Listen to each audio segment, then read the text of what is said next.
मनीष कश्यप, एक बार फिर से आपका बहुत बहुत धन्यवाद। किस तरीके का अनुभव है? जब पिछली बार आपसे मुलाकात हुई थी एक यूट्यूबर, एक पत्रकार के तौर पर, इस बार तो नेता बनकर हैं। आपके यूट्यूब वीडियोस हम देख रहे हैं, इतनी भीड़ जुट रही है, इतना प्यार मिल रहा है, कमाल कर दिया मनीष कश्यप ने। देखिए, नेता बन के नहीं मुझे प्यार मिल रहा है। अगर मैं नेता बनने का प्रयास करूंगा तो प्यार नहीं मिलेगा। मैं बेटा बना हूं और इसलिए मुझे प्यार मिल रहा है। मैं कभी किसी को बोलता नहीं हूं कि आप जो है मेरे सभा में आइए, मेरे रैली में आइए। हाँ, लेकिन एक बात जरूर विनती करता हूं कि अगर आप गार्जियन हैं तो मुझे आशीर्वाद जरूर दीजिए, और आशीर्वाद लोग देने आते हैं। आपने देखा होगा चनपटिया में मैंने एक सभा किया था, उसके बाद से नौतन में मैं 1 बजे दिन को दोपहर में मैंने सभा किया था, उसके बाद से एक मंदिर में मैंने सभा किया था। आप मंदिर की सभा की बात करते हैं, मैं अपने दर्शकों को कहूंगा कि हमारे पीछे एक तस्वीर है, जरा उस तस्वीर को हम देखें। एक तरफ तो यहां लिखा है son of Bihar versus son of परिवार, और दूध से नहलाते हुए मनीष कश्यप की एक तस्वीर आपको मेरे पीछे नजर आ रही है। ये क्या हो रहा है, जरा बताइए। देखिए, मैं मतलब कि सुबह सुबह निकला था जनसंपर्क के लिए। तो एक गांव है, वहां पे कुछ महिलाएं जो है उनको पता चला कि मनीष कश्यप आने वाले हैं, तो उन लोगों के घर में जितना दूध था सब लोगों ने इकट्ठा किया और पानी का जो जार होता है उसमें उन लोगों ने डाला और मुझे नहलाया। और उन लोगों ने कहा कि बेटा तुम दूध का कर्ज उतार देना, क्योंकि हमारे छोटे छोटे बच्चे हैं, दूध मुँहे बच्चे हैं, उनका हक जो है नेता मार ले रहे हैं। और ये अपने आप में बहुत बड़ी बात है। हालांकि कुछ लोगों ने, कुछ पार्टियों के दलालों ने जो है इस पे विवाद किया कि दूध की बर्बादी। मान लीजिए कि 50 लीटर दूध जो है, 51 लीटर दूध जो है मेरे वजह से बर्बाद हुआ, तो फिर वो लोग हेलीकॉप्टर से चुनाव प्रचार क्यों कर रहे हैं? वहां पे जो है डीजल, पेट्रोल और हेलीकॉप्टर का जो फ्यूल आता है उसकी बर्बादी नहीं हो रही है, उससे तो एनवायरमेंट को भी दिक्कत हो रहा है, उस पर कुछ नहीं बोला जाता है। तो माँ लोग, लेकिन इतना प्यार मिलेगा, ये जो दूध से नहलाती हुई तस्वीर है बहुत खास तस्वीर है।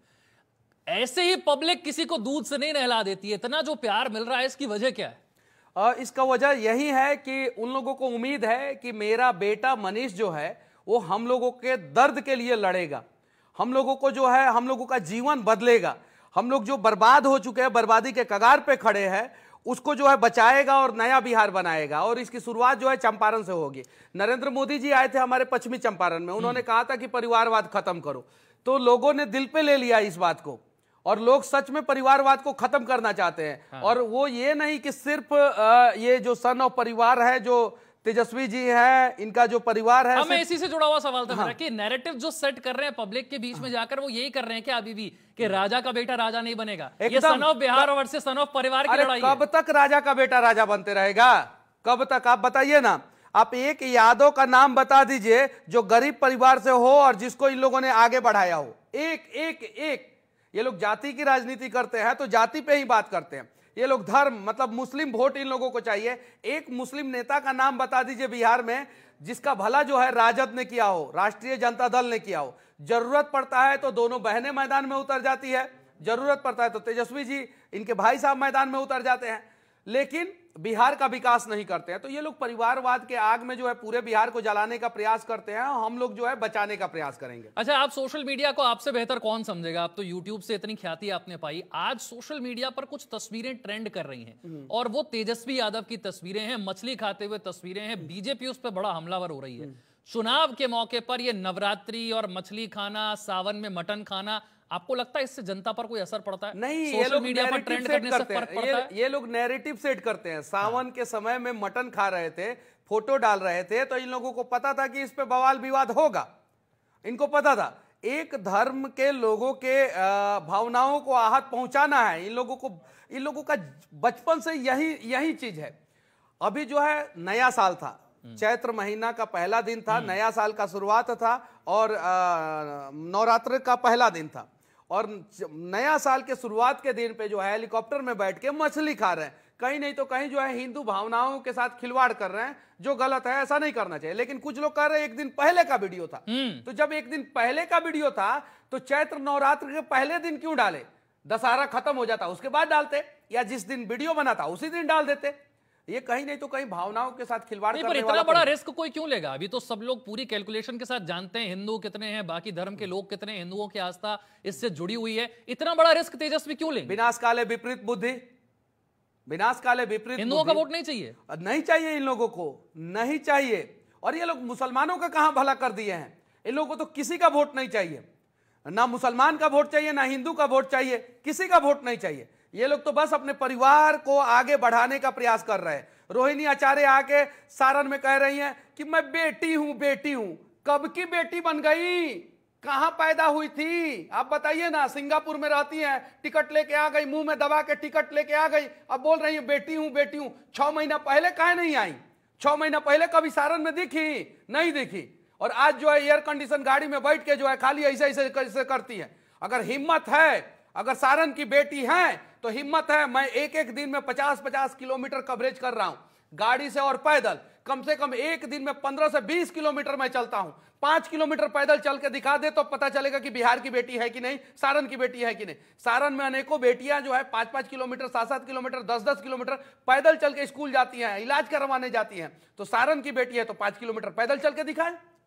एक सवाल लोगों के मन में बहुत ज्यादा है और वो ये सवाल है कि निर्दलीय मनीष कश्यप क्यों लड़ रहे हैं? इतनी बड़ी बड़ी पॉलिटिकल पार्टियां हैं, क्यों मनीष कश्यप को वो अपने साथ नहीं जोड़ती? इतनी पॉपुलैरिटी आपकी है। बेटा है, गरीब का बेटा है। कोई भी पार्टी नहीं चाहता है कि गरीबी से कोई उठ के जो है जल्दी से सफल हो। काहे कि अगर हम सफल हो गए ना तो हर गरीब जो है सपना देखना शुरू कर देगा। ये लोग कहता है, लोग बड़े बड़े मंच पे खड़ा होके गरीबों का विकास करेंगे, युवा शक्ति है, युवा भक्ति है, युवा क्रांति है, युवा ये है, युवा वो है, बोलता है लोग। लेकिन युवा विधायक नहीं हो सकता, युवा सांसद नहीं हो सकता। तुम सपना देखो लेकिन नौकरी का सपना देखो, तुम सपना देखो पैसा कमाने का सपना देखो, नेतृत्व का सपना तुम मत देखो। नेतृत्व का सपना खाली नेता लोग देखेगा, बिजनेसमैन लोग देखेगा, बाहुबली देखेगा और नेता का बेटा देखेगा।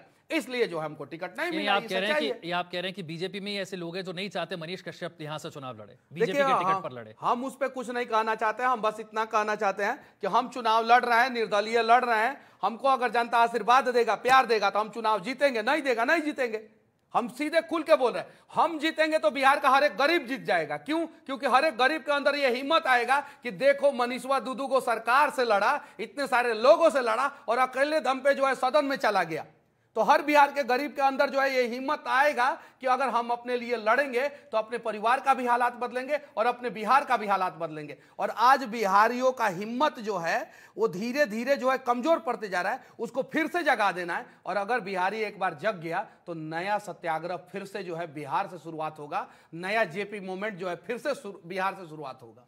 आपको लगता है कि लोग पॉलिटिकल पार्टियों से थक गए हैं, खासतौर से जो लोग बार बार पलट बिहार में तो थक गए, बिहार में थक गए, बिहार में एकदम थक गए, एकदम से थक गए हैं। 40 गो में से 40 गो सीट पे, एक गो सीट पे बताइए कि किसी भी पार्टी ने गरीब के बेटा को या युवा को जो है टिकट दिया हो। एक तो वो ये बात सब लोग जानते हैं कि इतना महंगा हो चुका है चुनाव लड़ना, प्रचार करने में इतना करोड़ों रुपया खर्च हो रहा है। आप बधाई के पात्र हैं। अरे इतने कम संसाधनों के साथ किसी पॉलिटिकल पार्टी की बैकिंग के बिना आप इस चुनाव को लड़ रहे हैं। मैं यूट्यूब पर आपको देख रहा था, आपके इतने वीडियोस हैं, लोग आपको इतना प्यार देते हैं। आज के समय में वाकई आप बधाई के पात्र हैं, क्योंकि लोकसभा चुनाव लड़ना करोड़ों रुपए का खेल हो गया है। ऐसे समय में जब आप प्रचार करने निकल रहे हैं, आपको इतना प्यार मिल रहा है, ये बहुत कमाल की बात है। देखिए, मैं किसी भी गांव में जाता हूं ना तो गांव के लोगों को लगता है कि मनीषवा आएगा तो रोड बढ़िया बन जाएगा, मनीषवा आएगा तो दाखिल खारिज के लिए पैसा नहीं लगेगा, अस्पताल में अगर हम लोग जाएंगे और मनीषवा का आदमी रहेगा तो हमारा इलाज जरूर करा देगा, अगर हम लोग कचहरी में जाएंगे तो हमारा काम जरूर करा देगा, अगर हम लोगों को लाइसेंस बनवाना हो तो हमारा काम हो जाएगा। बिहार में एगो पासपोर्ट जो है ना बिना 3000 से लेके 5000 रुपया घूस दिए हुए नहीं बनता है। एक सिंगल पासपोर्ट नहीं बनता है। आप अपने दर्शक से पूछिए ये बात सही है कि नहीं। दाखिल खारिज मतलब अपने जमीन का जो है आप दाखिल खारिज कराने जाइएगा तो 5000 से लेके 50,000 रुपया तक का घूस देना है। कट्ठा पे, एक कट्ठा पे 5000 रुपया फिक्स हो गया है।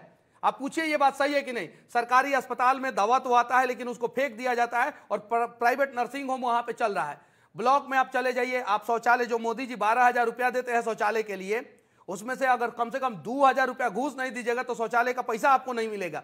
मोदी जी के नाम पे ये नेता जीतते जा रहे हैं बिहार में। बिहार में एगो नेता को अगर हिम्मत है तो कहे कि मोदी जी के नाम पे हमको वोट ना दे, हमको हमारे काम के नाम पे वोट दे। एगो नेता को हिम्मत है, एगो नेता नहीं कहेगा। अच्छा, सारी पार्टियों के अपने अपने घोषणा पत्र हैं। मनीष कश्यप का घोषणा पत्र क्या है? क्योंकि बहुत सारे लोग बहुत सारे लोग ये पूछते हैं कि ना तो आप जीत गए तो ना राज्य में आपकी सरकार बनेगी, ना केंद्र में आपकी सरकार बनेगी, और जिनकी बनेगी उन्हें मनीष कश्यप की क्या जरूरत है? एक अकेला सांसद जीत कर क्या कर लेगा, उनको क्या जवाब देंगे आप? यही सोचते थे अंग्रेज कि एक अकेला गांधी क्या कर सकता है। चंपारण में आया और पूरा देश का मूवमेंट बदल दिया। एक अकेला भगत सिंह क्या कर सकते हैं, फांसी पे अंग्रेज चढ़ा दिए और पूरे देश के लोगों के अंदर एक क्रांति जो है सीने में जो धधक रही थी वो बाहर आई और अंग्रेजों को जो है खाक में मिला दिया। तो अगर जो लोग सोचते हैं कि एक अकेला मनीष कश्यप क्या कर सकता है, वो कहीं नहीं तो कहीं गलतफहमी में है। एक अकेला दशरथ मांझी जब छेनी हथौड़ी के सहारे पूरे पहाड़ को तोड़ सकते हैं, तो मैं दावे के साथ कहता हूं कि एक अकेला मनीष कश्यप पूरे बिहार के लोगों को जगा जरूर सकता हूं।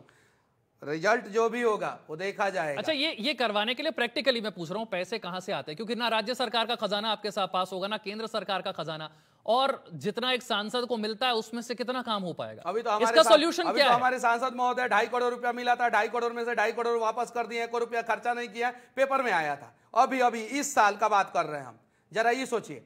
चलिए ठीक है, कहां से पैसा आ रहा है? गरीब लोग दे रहे हैं, गरीब लोग मदद कर रहे हैं। बोल रहे हैं कि मनीष तुमको 11 रुपया देंगे, हमारे पैसे से तुम अपना चुनाव लड़ना, लेकिन नमक हरामी कभी मत करना। मैं गरीबों के पैसे से लड़ूंगा चुनाव। यहाँ पे बिहार में किसके पैसे से चुनाव लड़ा जाता है आपको पता है?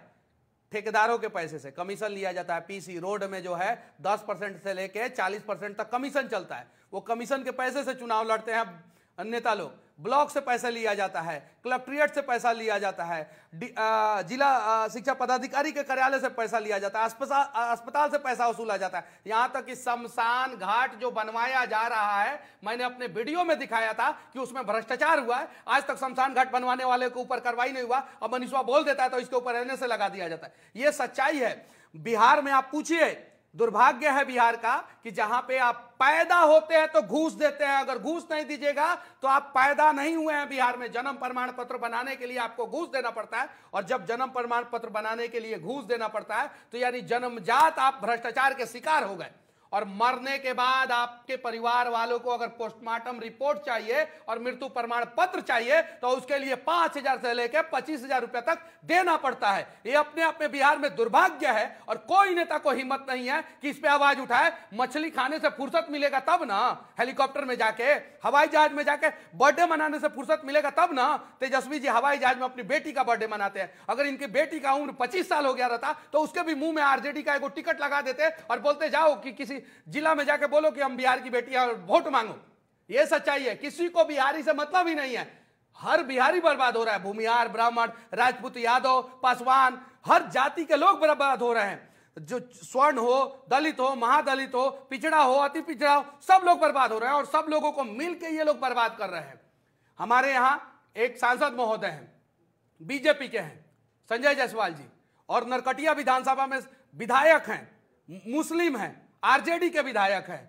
डॉक्टर शमीम मुस्लिम हैं, आरजेडी के विधायक हैं। ये हिंदू हैं, बीजेपी के सांसद हैं। एक दूसरे के खिलाफ आज तक एक शब्द नहीं बोले हैं। काहे कि नरकटिया में अगर भ्रष्टाचार होता है तो ये लोगों ने आंख बंद करके रख लिया है। रोड गड़बड़ हो रहा है। और वहां नरकटिया में मैं चुनाव प्रचार करने गया, एक जगह मैं लोगों से मिलने गया, 20-25 लोगों से मिलने गया, थोड़ा भीड़ ज्यादा हो गया तो पूरे बिहार का पहला आचार संहिता का उल्लंघन का केस हम पे कर दिए कि काहे भीड़ ज्यादा कर रहे हो। तो मुझे गर्व है कि मैं जाता हूं 20 लोगों से मिलने, और पूरा मार्केट, पूरा गांव, पूरा शहर मुंह से मिलने चला आता है। आप लोग कितना भी एफआईआर करेंगे फर्क नहीं पड़ता। किसी की भी सरकार हो, मनीष कश्यप पे एक कितना एफआईआर होता है। अभी सरकार बदल गई ना, मेरे ऊपर एफआईआर कर दिए। आज आप लोग एफआईआर करेंगे, कल जेल होगा, परसों बेल होगा, उसके अगले दिन से फिर से वही खेल होगा। आप लोग बिहार को बर्बाद करने की तरफ से खड़े हैं, हम लोग बिहार को बचाने की तरफ से खड़े हैं। आप लोग जितना एफआईआर करना है कर लीजिए, हम लोग आवाज उठाएंगे। आपकी बात को मैं सही मानूं तो अभी तो आप चुनाव लड़ने मैदान में उतरे हैं, तभी आपका यह हाल कर दिया है। आप कल को जीत कर आ गए, सिस्टम बदलने की कोशिश की, और जो आप दावा कर रहे हैं कि इतना भ्रष्टाचार है, ये अगर हटाने की कोशिश की तो जिसे ये भ्रष्टाचार का पैसा मिल रहा है वो आपको छोड़ देंगे। आप हमको डरा रहे हैं कि हमको बचाने का मैं सवाल पूछ रहा हूं क्योंकि जनता ये पूछेगी कि इतने मजबूत लोगों से जब आप लड़ेंगे, इसलिए मत डराइए कि आज बिहार में एक क्रांति की जरूरत है। नहीं मनीष जी, मेरा अपने चेयर पे किसी नेता को बैठा के पूछिए मनीष जी, बिहार में गरीबों का इलाज क्यों नहीं हो रहा है। सवाल तो सुनिए, मेरा सवाल तो सुनिए। मैं ये कह रहा हूं, आपने इतनी हिम्मत दिखाई अकेले बिना कार्यकर्ताओं के, बिना इतनी कोई बड़ी फंडिंग के आप चुनाव लड़ रहे हैं। प्लान आपके दिमाग में होगा ना कि जब मैं भ्रष्टाचार पर ऐसे वार करूंगा तो जो मेरे ऊपर पलटवार होगा उसका प्लान क्या है वो बता दीजिए। देखिए, अगर ऐसा सोचे होते भगत सिंह तो देश कभी आजाद नहीं होता।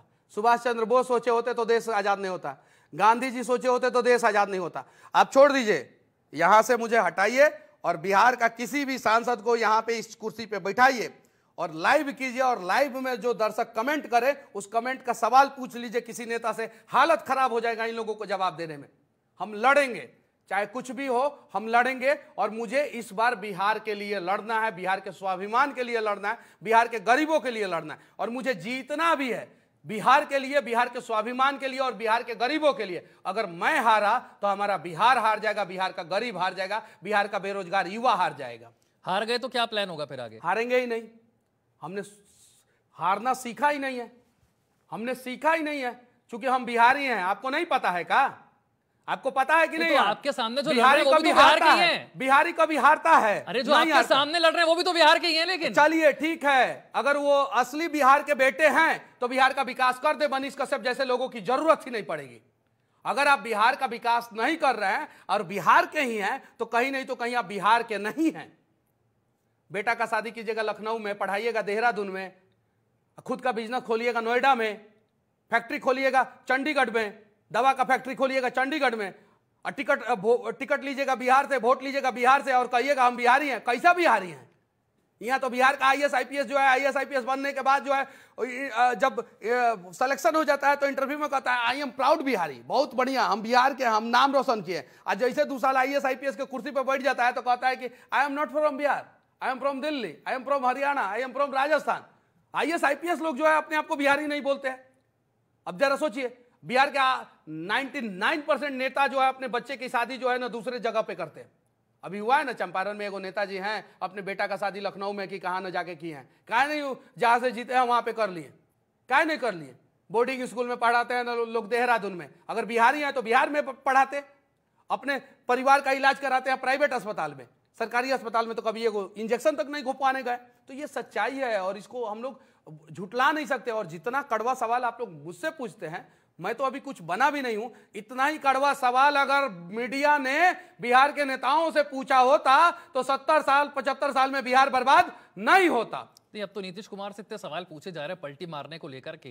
खैर वो तो चलिए आगे की बात होगी। मैं आपसे अगले सवाल की तरफ बढ़ता हूं। बहुत बड़े बड़े पार्टियां, बड़े बड़े नेता रोजगार को लेकर वादे नहीं पूरे कर पाते। आप अपनी सभाओं में, जहां तक मैंने सुना है वो ठीक है, आप 1 लाख रोजगार की बात करते हैं। क्या प्लान है मनीष कश्यप के पास? मैं सीआर पाटिल जी से सीखा हूं। नाम सुने हैं सीआर पाटिल का? जी। इस देश में सबसे ज्यादा वोट से जीतने वाले, सही है ना? जी जी। सूरत के सांसद जी जी जी है ना, गुजरात के। जी हाँ, बताइए। आज से 15 साल पहले सूरत इस देश का सबसे गंदा शहर था। आप उठाइए गूगल सर्च मारिए, आज सूरत जो है इस देश का सबसे स्वच्छ शहर है। आज से 15 साल पहले सूरत में उतना रोजगार नहीं था। आज सूरत शहर ने 50 लाख लोगों को रोजगार दिया। एक सांसद ठान लिया तो सूरत को जो है पूरा दुनिया में चमका दिया। जो पूरे दुनिया में सबसे गंदा शहर में से एक था सूरत। हम उस सीआर पाटिल से सीखे हैं।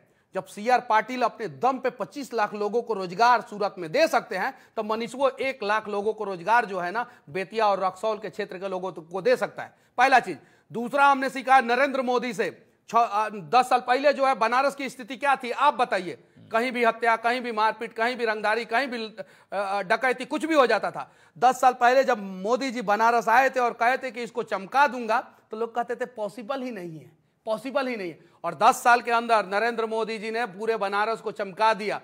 बिहार में मंदिरों का शहर जो है ना वो बेतिया को बोला जाता है, जहां से मैं चुनाव लड़ रहा हूं। और मैं वादा करता हूं कि बनारस के जैसे बेतिया को विकसित करूंगा। और बिहार में सबसे ज्यादा महंगा जमीन अगर कहीं है तो रक्सौल का है। बोला जाता है मुंबई से भी ज्यादा महंगा जमीन है। अंतर्राष्ट्रीय शहर है बीरगंज, जो आर्थिक राजधानी है नेपाल का, वो रक्सौल से 1 किलोमीटर की दूरी पे बॉर्डर के उस साइड है। अगर रक्सौल को चमका दिया जाए, बेतिया को चमका दिया जाए तो प्रत्यक्ष रूप से 5 से 10 लाख लोगों को रोजगार मिलेगा। और 1 लाख लोगों को रोजगार देने की बात कर रहा हूं मैं। क्या मैं नहीं दे पाऊंगा? अगर बेतिया शहर में रिंग रोड बना दिया जाए, रक्सौल में रिंग रोड बना दिया जाए, बेतिया और रक्सौल की कनेक्टिविटी 4 लेन से पटना से जोड़ दिया जाए और उसके बाद से रक्सौल में एयरपोर्ट बना दिया जाए, ऐसे ही 1 लाख लोगों को रोजगार मिल जाएगा। आसान है बिहार का विकास करना, लेकिन इस देश का कोई नेता नहीं चाहता है बिहार का विकास करे, क्योंकि 2.5 करोड़ हर 5 साढ़े 5 में से एक आदमी बिहार का जो है दूसरे राज्यों में जाके मजदूरी करता है, पढ़ने लिखने इलाज कराने के लिए नहीं। हर 5.5 में से एक आदमी 2.5 करोड़ लोग, ये आंकड़ा सरकार का है, जाके बिहार से बाहर जो है मजदूरी करते हैं, और 2.5 करोड़ लोग कम से कम 1 लाख फैक्ट्री को चलाते हैं। अडानी को भी सस्ता मजदूर चाहिए, अंबानी को भी चाहिए, पतंजलि को भी चाहिए, टाटा को भी चाहिए, बिरला को भी चाहिए। और इस चक्कर में बिहार के लोग जो है होली और दीपावली के समय में बोरे की तरह ट्रेन में भर भर के जाते हैं और आते हैं। और कोरोना जब शुरू हुआ तो लात मार के बिहारियों को निकाल दिया गया, और कोरोना खत्म हुआ तो एयर कंडीशन बस जो है बिहार में भेजा गया मजदूरों को बुलाने के लिए, और फ्लाइट से मजदूरों को बुलाया गया। ये लड़ाई स्वाभिमान की है, और मेरे पास रोड मैप है। मैं अगर एक पश्चिमी चंपारण में 1 लाख लोगों को रोजगार दे दिया ना, तो पूरे बिहार के सांसदों के ऊपर इतना प्रेशर बनेगा कि रोजगार देना है, देना है, देना है। पिछले 20 साल में, चाहे वो 10 साल मनमोहन सिंह हो या नरेंद्र मोदी जी हो, 10 साल, 20 साल में एक मीटिंग बिहार के विकास पे नहीं हुआ है। अगर हुआ है तो आप अपने चैनल पे दिखाइए कि कब हुआ है, हम लोगों को नहीं याद है। इसी चैनल पे, इसी बड़े बोर्ड पे दिखाइए कि बिहार के विकास का जो है मीटिंग पिछले 20 साल में एक बार भी काहे नहीं हुआ। इस देश का हर एक बिजनेसमैन वो चाहता है कि हमें सस्ता मजदूर चाहिए, और वो सस्ता मजदूर उसको बिहार से मिलता है। इसलिए ये लोग बिहार का विनाश करते हैं। पक्ष और विपक्ष मिलकर बिरयानी एक टेबल पे खाते हैं, और उस बिरयानी के चक्कर में जो है ना, बिहार और बिहार के लोग बर्बाद हो रहे हैं। अच्छा, आप कहते हैं मोदी भी अच्छे हैं, मोदी से आपने सीखा, आप कह रहे हैं बनारस उन्होंने कितना शानदार बना दिया। आप मोदी की पार्टी के सांसद की भी तारीफ करते हैं, CR पाटिल की, उन्होंने सूरत चमका दिया। ये इंटरव्यू जब लोग टीवी पर देखेंगे तो मनीष कश्यप से पूछेंगे नहीं कि जब मोदी अच्छे हैं, उनकी पार्टी के सांसद अच्छे हैं, तो फिर वोट भी मोदी के पार्टी के सांसद को दे देते हैं, फिर मनीष कश्यप को वोट क्यों दें? CR पाटिल जी सूरत में अपने दम पे वोट मांगते हैं। नहीं, पर ये तो पूरा चुनाव मोदी के चेहरे पे लड़ा जा रहा है। नहीं, हमारे यहाँ का एक सांसद जो है अपने दम पे वोट मांग ले, एक सांसद, कि हाँ मोदी जी के नाम पे वोट दीजिए, लेकिन हमारे काम के भी नाम पे वोट दीजिए। सिर्फ इतना लाइन बोल दे, सिर्फ एक सांसद बोल दे कि मोदी जी के नाम पे वोट दीजिए, हमें मिलना चाहिए। आधा वोट मोदी जी के नाम पे दीजिए और आधा वोट हमारे काम के नाम पे दीजिए, ये होना चाहिए। गुजरात के सांसद जीत के जाते हैं तो मोदी जी से कहते हैं कि स्टैचू बनाइए दुनिया का सबसे बड़ा, स्टेडियम बनाइए दुनिया का सबसे बड़ा, बुलेट ट्रेन चलाइए अहमदाबाद से मुंबई तक, एक्सप्रेसवे बनाइए जो दिल्ली को जो है मुंबई से कनेक्ट करे, बड़ौदा अहमदाबाद होते हुए गुजरात के बीचों बीच से एक्सप्रेसवे गुजरे जो दुनिया का सबसे बड़ा एक्सप्रेस हो। और बिहार का नेता सब जाता है तो कहता है सबकी जाति समीकरण साध के टिकट दे दीजिएगा, हम लोग चुनाव जीत जाएंगे।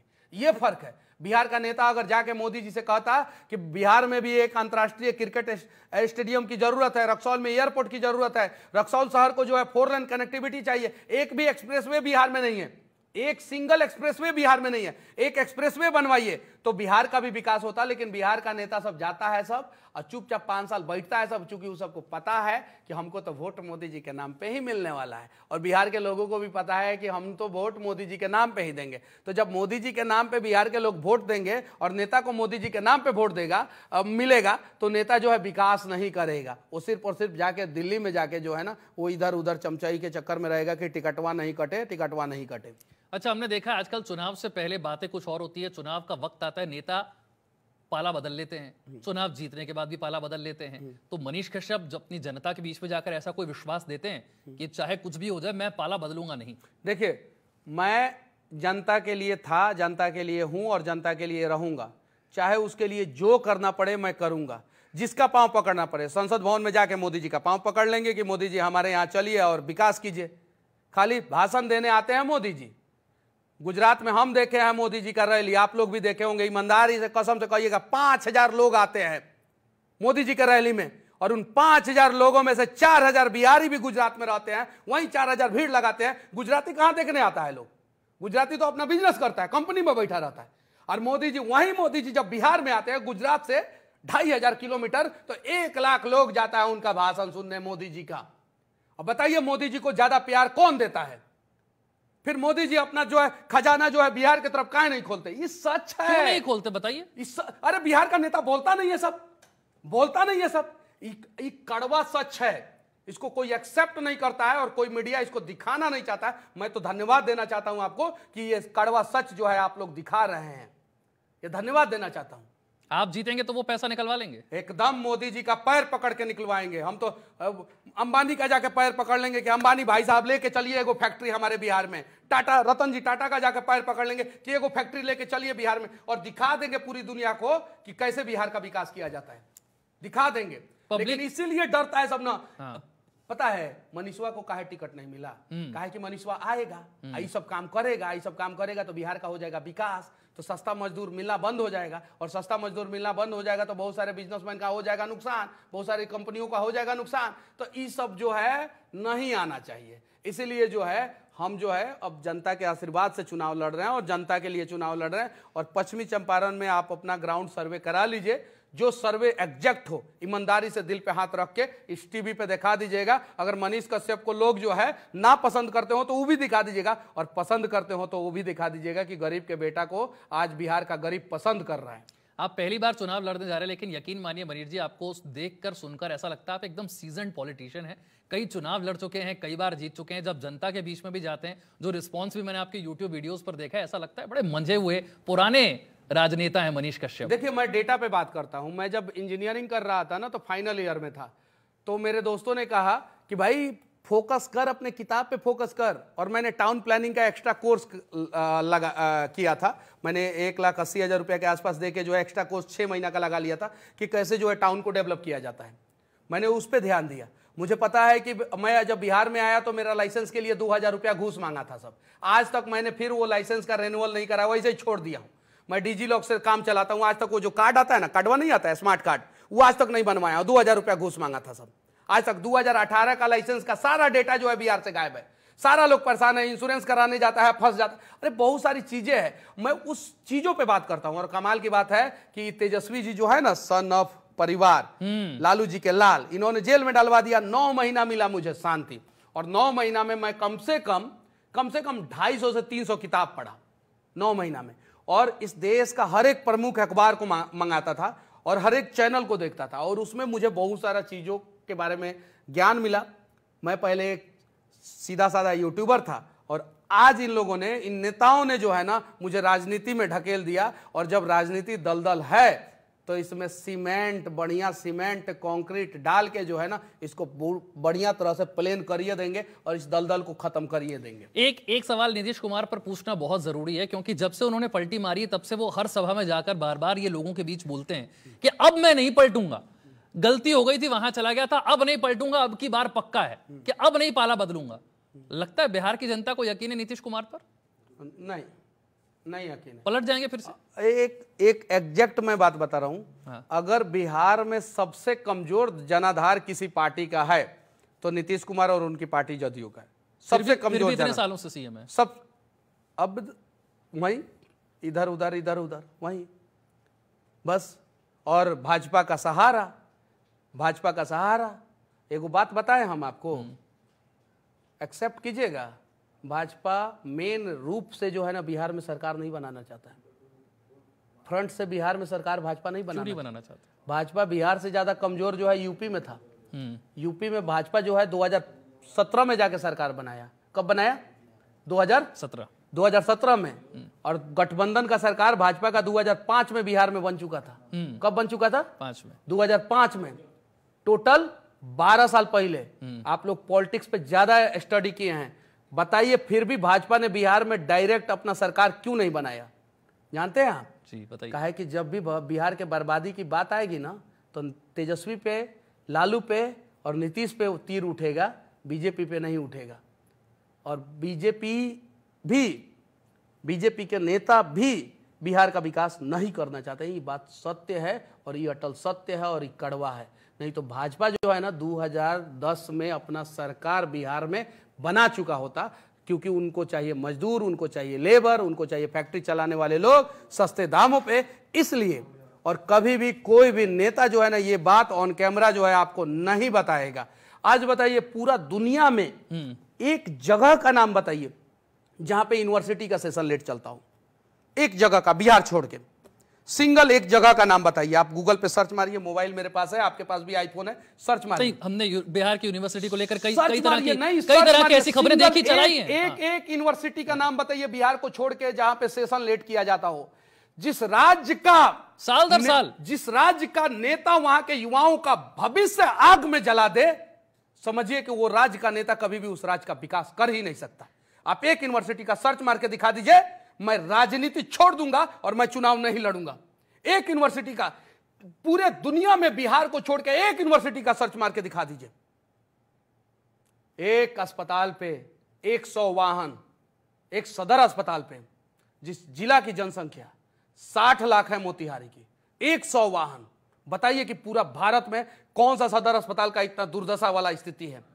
पीएमसीएच में जाके देखिए, आईजीआईएमएस में लोग जो है नंबर लगाने के लिए जो है ना मर जाते हैं। मर मतलब कि कहावत वाला मर नहीं, मर के मतलब ऊपर चले जाते हैं, लेकिन नंबर नहीं लगता है।